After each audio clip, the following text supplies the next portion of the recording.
International students are being warned virtual kidnapping scams are on the rise across Australia. 4 cases have been reported in WA since August, with victims ordered to pay more than $200,000 or face extradition.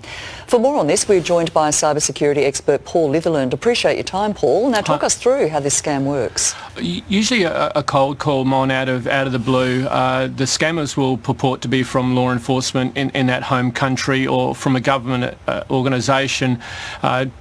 Pretending that the crime has been committed by the particular victim.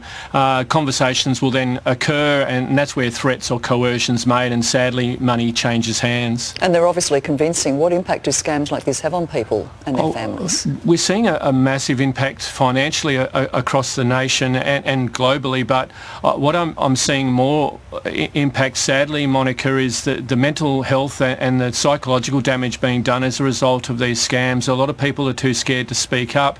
They're embarrassed or ashamed, and that is having, I think, so much more impact on our society than the financial loss, sadly. So there could actually be more there than we're aware of. How widespread are they, to your knowledge? And that's true. It's very difficult to really put a number on it, because sadly a lot of victims will not speak up, and where large amounts of money are going, then yeah, a lot of victims will speak up, but sadly those who might be losing $5,000, $10,000, $15,000 won't speak up. So really pinpointing how widespread these are, it's very difficult from a law enforcement perspective. All right then, what are some red flags that people should look out for?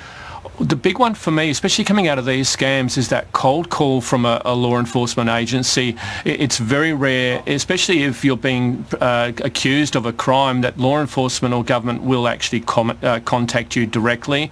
So that should be a massive flag. And in the situations, the very rare situations where it may happen, get details. What is your name? What is your rank? What police district or precinct are you from? Regimental. Get those details. Hang up the call and then contact your own local law enforcement. Or for these international students, contact mum and dad back at home. If you're too scared to do that, then contact your own region and say, look, this is what's happened. So it's those cold calls that are causing real concern, because a lot of people get caught right on the back foot when it occurs. What more do you think people can do then to avoid becoming a victim? Victims, it's very difficult, because a lot of victims already have those vulnerabilities, so sadly, as we've spoken, they won't speak up. But for me, what we can do as an organisation and as a society is to report those calls that we get ourselves. We're switched on maybe enough to identify these calls, so report through our cyber websites, through cyber.gov.au and the eSafety Commission. Speak up if you've switched it, you've identified these scams, because others who might not be as switched on, they're the ones who are going to be targeted. So report, and hopefully we can get these people kicked off our networks. Thanks for your time, Paul. Thanks, Bon. All the best.